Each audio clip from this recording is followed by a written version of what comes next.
Good evening, everyone. Welcome to the FamilyDeal.com Sportscave. I'm your host, Justin Rose. Plenty to get to today. We're joined by Devin Gardner, former Michigan quarterback, in just a few minutes. But first, let's start with the Detroit Tigers. They had a chance to split the series with the Twins today in Minneapolis. Minnesota, of course, is the best team in the Central Division.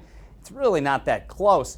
It would be a statement by the Tigers that they can keep pace with some of the better teams in the league as a quarter of the season has now played out. Would they get that victory today? Well, top of the first, Nicholas Castellanos, he had a two-run shot getting the scoring started. It's his third home run of the season, a little bit of a slow start for him, but the Tigers take a 2-0 lead. Brandon Dixon, he doubles that lead up in the second, his third home run of the season as well. Tigers would add 3 more runs and go up 5-0. Daniel Norris got the start. It was his longest outing in over 2 seasons. Gave up 6 hits and 6 1/3 innings of work, 2 earned runs and struck out 5 batters. It is a great sign, though, to see him getting deeper into games as he continues to work. But the problem is deeper in games is when he gives up pitches like this. Norris gave up a solo shot to Ure Andrianza. Norris was pulled after that, and then between Victor Alcantara and Daniel Stump, the Twins scored 2 more and then had the bases loaded. Shane Green, though, after Buck Farmer comes in and closes the door. Tigers split the series with the Twins, not so bad. 5-3 the final there, and a happy bunch as well. Very nice win, split a series here. A tough ball game out there. I think you see how tough it is to get, in the last 9 outs against these guys. They really swing it. They put a lot of pressure on you. Daniel Norris was unbelievable. He was fantastic out there. Buck Farmer had a huge outing, getting 1 out that was big just to get us to those guys. So a nice win for us. Well, it's been a running joke since Ron Gardenhire became the Tigers manager that his phone rings sometimes during press scrums. Usually the song that's played on loud because he's one of those guys that doesn't put it on silent. Kelly Clarkston's Stronger.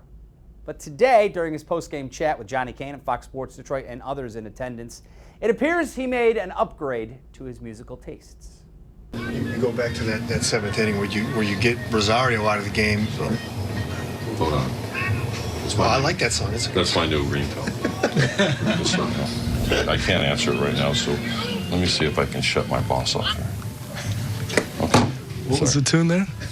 Let's get it out. Yeah. So, but you ended up getting Rosario and Cruz out of the game in a 3-run game there. The smirk at the end says it all. I'm not even going to touch that any further. Too good stuff from the manager. They return home. Justin Verlander in town this week for the Tigers, Monday, Tuesday, and Wednesday. Brad Galley hoping to catch up with the former Tigers ace tomorrow. All right, let's switch gears. Talk about the NHL. The Eastern Conference Finals rolled on today with the Hurricanes trying to steal one from the Bruins at TD Garden. Former Red Wings goalie Peter Mrazek, he got the start in Game 1, and they gave him another shot to go out there in Game 2. Hint, it didn't work out so well. The Bruins were on fire today. 2 goals in the first period set the tone. They followed that up with another 2-goal period in the second. In all, the Bruins scored 6 unanswered goals. The rout was on. Carolina added 2 garbage time goals, made it 6-2 the finals, but the Bruins, they're heading to Carolina with a 2-0 series lead.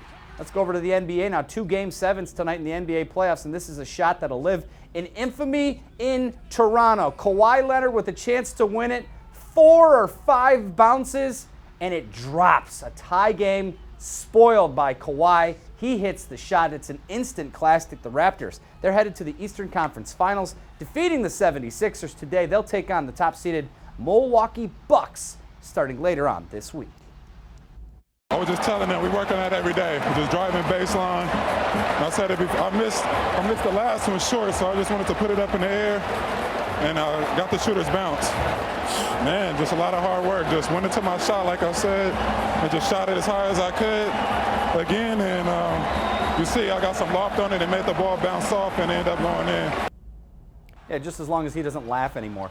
The other Game 7 out west, Portland and Denver, less than 40 seconds remaining. Nuggets down 3. Jamal Murray makes the mid-range jumper. Nuggets pull it to within 1 under 20 to go. C.J. McCollum, he drive stops and drains the jumper. Another look at this one. He took over tonight. 37 points, a game high. Blazers, after trailing by as many as 17, pull off the largest comeback in a Game 7 over the last 20 years. Heading to the Western Conference Finals after beating the Nuggets 100-96. Guess who they get there?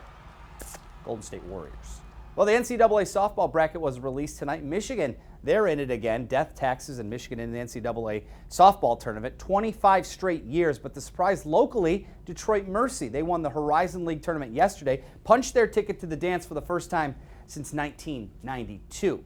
Here's where they're headed. Michigan is hosting a regional in Ann Arbor. They'll play St. Francis from Pennsylvania on Friday at 4:30. Detroit Mercy, meanwhile, they're headed out to Chicago for the Northwestern Regional. They'll play the Wildcats on Friday as well. The reaction at Callahan Hall tonight, priceless. I'll be headed to Titans practice tomorrow to get the scoop and take in the excitement with this team. That story will air tomorrow during 7 Action News at 5 o'clock. It's always great to see, you know? I mean, these kids work so hard, and you get an opportunity like this once every roll of the dice.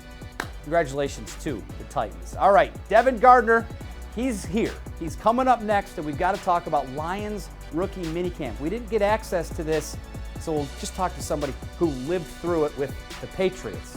Technically, the Lions are now the Patriots, so you get where I'm going with this. That's coming up next, though. We need your tweets. Use the hashtag 7SportsCave. We'll be right back here on the FamilyDeal.com Sportscave.